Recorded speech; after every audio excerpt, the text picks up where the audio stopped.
natin. Diba? Sabi nyo nga, hindi nyo sigurado. Kasi ngayon nakikita nyo pa siya eh. Mamaya, pag pinasok na siya sa crematorium, kung ano-ano na syempre yung maisip natin. Pero ganun pa man, memories kasi natin yun. Tsaka karapatan natin yun, kasi sabihin mo naman natin na okay na, syempre ina yan. Sabi nyo nga, pinakamahalagang parte ng buhay ang ina. Karutong siya ng buhay. Siya yung utol natin. Hindi yung kapatid ang utol natin eh. Ang ina. Kasi yung pusod natin at pusod niya, magkaputol. So, ganun pa man, pinaunahan na po namin na yung aming district pastor ay cute. Sabi namin, pastor, cute ka eh. O, di ba para lang siyang bata. Bata pa po talaga si pastor.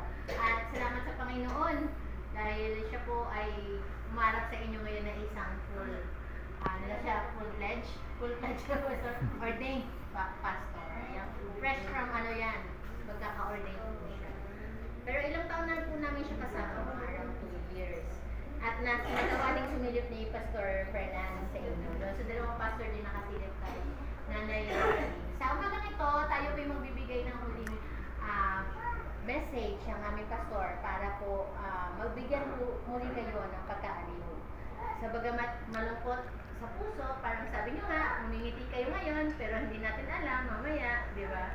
So, ang ating po programa ay pinaunahan ni Sister Mia. Siya lang nalabi kasi yung mga may pasok po, yung mga kasama niya na nakasama natin gabi-gabi.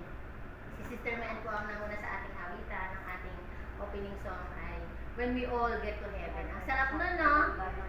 Pagka nakarating na tayo sa heaven.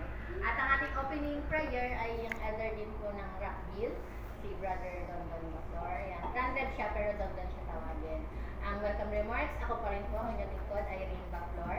Bago po magbigay ng mensahe ang ating pastor, makarinig po kayo ng natatanging awit sa mga reserve. Mga reserve, ano po kami? Army. Wala nang Genesis. Genesis Reserve. Yan. So yung message niya, The Genesis Reserve. Ng ating pagsalang-saluhan na yan. Tapos po, message na po ni pastor at closing song or appeal song na magmula din sa reserve, Genesis Reserve.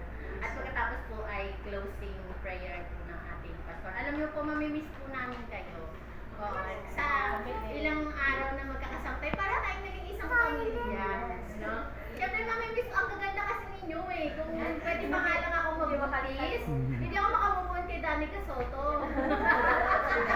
So sana balik kita maging friend sa Facebook, add mo lang yung Irene Baclor, ayun, di ba? Kasi nung nagpapayat talaga si Danny Casoto bago siya magbuntis dun sa kanyang youngest, tapos nag-bangs, sabi ko parang si Danny Casoto siya. Pero kayo talaga, kamukha talaga niyo ng mother niyo. Yan yung, hindi ba, father niyo? Father side. Pero sa mata, parang mother niyo kayo eh. Yung nakikita lang namin sa kayo. Sa bagay, di naman namin nakita si father niyo na. Yun yung isang legacy ng mother niyo. Sabi, yung kagandahan. At bukod, syempre, sabi ko nga, Halo na halo. oo. Yung pagiging solid niyo bilang magkakapatid, yung relationship. Maaari yung kanilang father gwapo.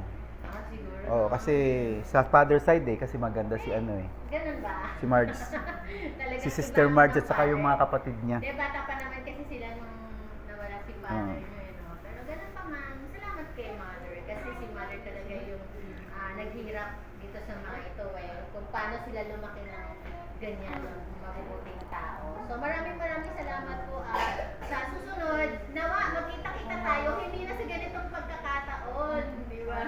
Salamat po sa friendship, salamat sa pagtanggap